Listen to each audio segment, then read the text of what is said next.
नमस्कार। इस अंक में आप सभी का बहुत बहुत स्वागत है। तमिलनाडु सरकार ने अपने राज्य में सेवारत शिक्षकों की नौकरी को बचाने के लिए एक नई पहल की है, एक अलग रास्ता अपनाने का फैसला किया है। उसने सुप्रीम कोर्ट के निर्देशों का पालन करते हुए सभी सेवारत शिक्षकों के लिए विशेष शिक्षक पात्रता परीक्षा आयोजित करने का फैसला किया है। यह फैसला उन शिक्षकों के लिए है जो वर्तमान में कक्षा 1 से 8 तक के बच्चों को पढ़ा रहे हैं और उनके पास टेट की योग्यता नहीं है। चूंकि सुप्रीम कोर्ट के आदेशानुसार कक्षा 1 से 8 तक के बच्चों को पढ़ाने वाले सभी शिक्षकों को सेवा में रहने के लिए तथा पदोन्नति के लिए टेट पास करना अनिवार्य है और उन्हें सुप्रीम कोर्ट ने टेट पास करने के लिए 2 वर्ष का समय दिया है। इसी को देखते हुए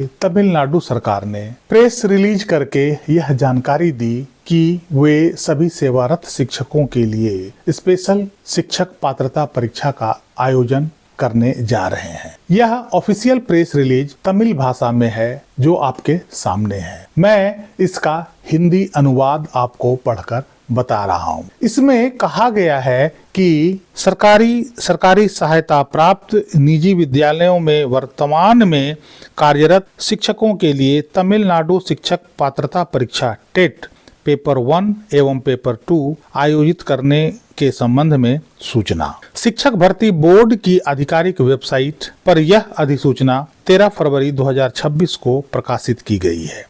इस परीक्षा के लिए आवेदन करने वाले शिक्षक उम्मीदवारों को 1 सितंबर 2025 से पहले शिक्षक के रूप में नियुक्त होकर कार्यरत होना अनिवार्य है। इस परीक्षा में संबंधित आवेदन पत्र एवं सभी आवश्यक विवरण अधिसूचना में दिए गए हैं।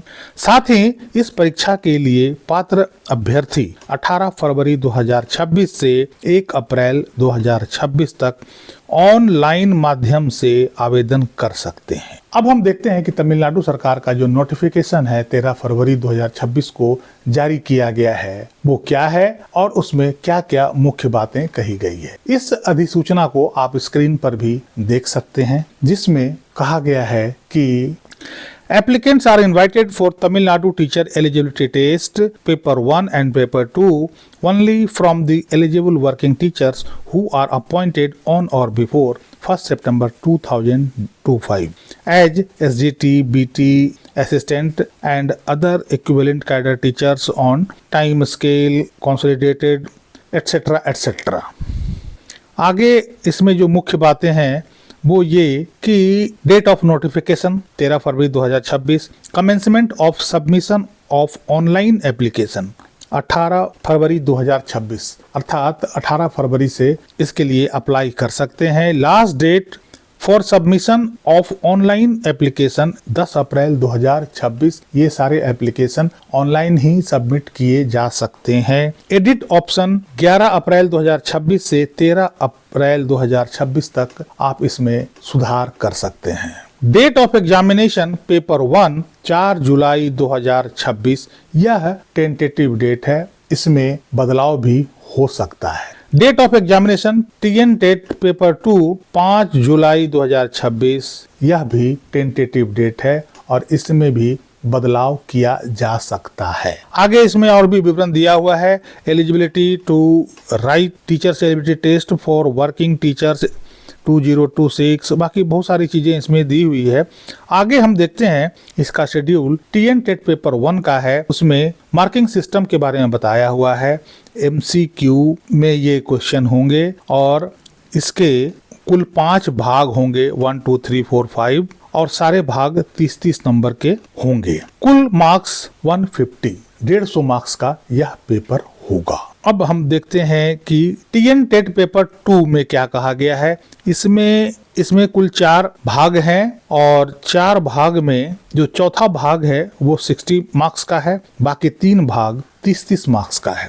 अर्थात इसमें भी कुल 150 मार्क्स हैं। इसके पेपर भी तमिल और इंग्लिश दोनों मीडियम में होगा। आगे एक और इम्पोर्टेंट चीज देखते हैं। TN टेट पेपर 1 और TN टेट पेपर 2 का पासिंग मार्क्स क्या होगा।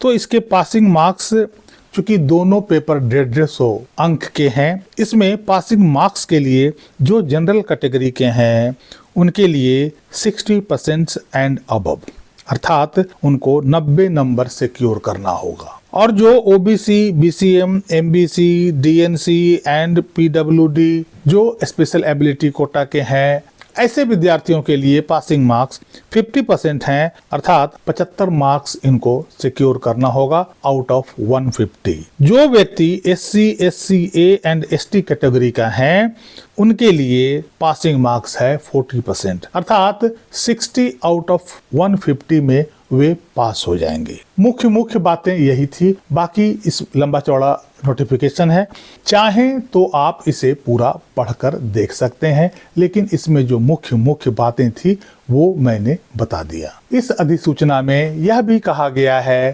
कि शिक्षकों की सहायता के लिए सरकार ने जिला शिक्षा प्रशिक्षण संस्थान को शिक्षकों के लिए विशेष कोचिंग सत्र आयोजन करने का निर्देश भी दिया गया है। अब तमिलनाडु सरकार का यह फैसला कितना सही है और कितना गलत, इस पर मैं कुछ नहीं कर सकता हूं, इस पर मैं कोई टिप्पणी नहीं कर सकता हूं। आप अपने हिसाब से इस पर जो सोचना चाहें, जो कहना चाहें वो कह सकते हैं। इतना अवश्य कहूंगा कि चूंकि तमिलनाडु में इसी वर्ष चुनाव होने हैं और ऐसा मुझे लगता है कि इसी चुनाव को ध्यान में रखते हुए इस तरह का आयोजन और इस तरह का व्यवस्था किया गया है। चूंकि किसी भी राज्य में शिक्षकों का वर्ग एक बड़ा वर्ग होता है और वो किसी भी चुनाव को बहुत बड़े स्तर पर प्रभावित कर सकते हैं। ऐसे में उन शिक्षकों को राहत देने के लिए तमिलनाडु सरकार ने ऐसा कदम उठाया है। लेकिन मुझे इसमें एक फ्लॉ नजर आता है, वो ये है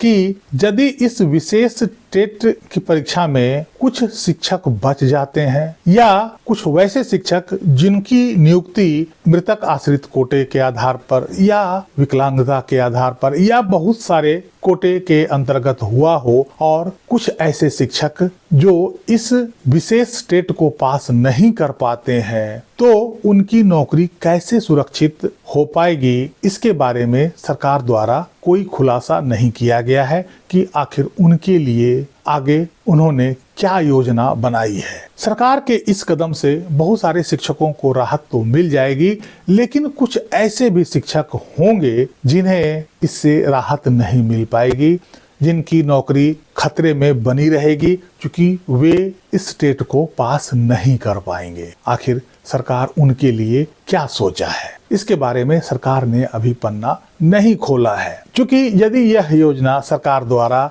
चुनाव को ध्यान में रखते हुए किया गया है, तो चुनाव के बाद वे शिक्षक जो इस टेट को पास नहीं कर पाएंगे, तो क्या सरकार चुनाव के बाद उन शिक्षकों की नौकरी की सुरक्षा की गारंटी लेती है या नहीं, इसके बारे में तमिलनाडु सरकार ने अभी कुछ नहीं कहा है। दूसरी बात यह कि अभी पिछले दिनों हम लोगों ने देखा कि गुजरात टेट का रिजल्ट बेहद खराब रहा, सी टेट का भी लगभग वही हाल रहा। ऐसे में यदि शिक्षकों का रिजल्ट अच्छा नहीं रहा और बहुत सारे शिक्षक इसे क्वालिफाई नहीं कर पाए, तो इसका नुकसान भी हो सकता है। इसके अलावा यदि कहीं किसी भी मामले में इस विशेष टेट की परीक्षा से संबंधित कोई त्रुटि रही, तो यह मामला सुप्रीम कोर्ट भी पहुंच सकता है, इसे वहां भी चुनौती दिया जा सकता है। इसकी भी संभावना से हम इनकार नहीं कर सकते हैं। बहरहाल यह तमिलनाडु सरकार का अपना फैसला है, कितना सही है कितना गलत है वो सरकार के ऊपर है और आप लोग अपने स्तर पर इसे समझ सकते हैं। इस अंक में यहीं तक। कैसी लगी जानकारी कमेंट करके जरूर बताइएगा। वीडियो को लाइक कीजिएगा, चैनल को सब्सक्राइब कीजिएगा। मिलते हैं अगले अंक में, तब तक के लिए जय हिंद, वंदे मातरम।